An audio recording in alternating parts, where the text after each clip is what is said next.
Okay, my dears, for this next exercise, we're going to do the same process and stuff like that. What you're going to do is first of all read.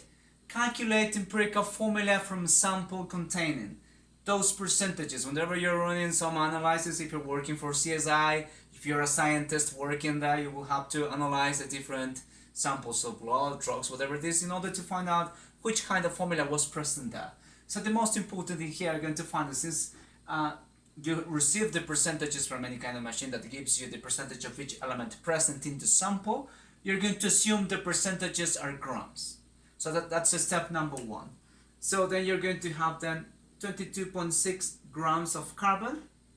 You have 1.9%, I'm sorry, no percent but the grams of hydrogen, and 75.5 grams of oxygen. If you do so, then the next step is transforming those to moles with conversion factors by using the periodic table.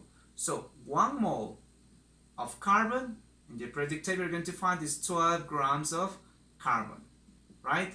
The same thing, 1 mole of hydrogen, not hydrogen gas, remember, 1 hydrogen is 1 gram of hydrogen. 1 mole of oxygen, not oxygen gas but simple oxygen, is 16 grams of oxygen. If you do so, you're going to find the answer there. At the end, you have transformed this to moles, right? You cancel this, right? You know that. And then you transform that to moles. So then this is going to give you one answer, 1.88, right? Moles of carbon. If you do so, 1.9 times, this is 1.9 grams of hydrogen. And for the next one, if you do this division, 75.5 divided to 16 is going to give you 4.72 moles of oxygen. Okay, if you do so, then you must, this is not grams, sorry, this is moles. You must pick the smallest number of moles, right? The smallest. So then it is this one. So what are you going to do next? You would need to divide each one to the smallest number of moles, which is this one, 1.88. It is 1. If you're doing here divided to 1.88, it's going to be something close to 1. It is 1.01.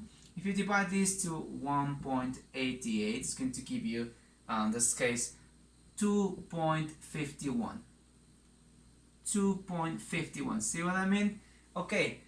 According to our steps, this should be all of the numbers for the formula. Actually, if you run this, you can run this 1 is 1, 1 is 1, but 2.51 you don't run this type of exercises. Do not run them, because otherwise you're going to obtain the following integers, or not integers, but the following subscripts for the formula. So the formula would be like this: carbon with 1, hydrogen with 1, and the oxygen with 2.5.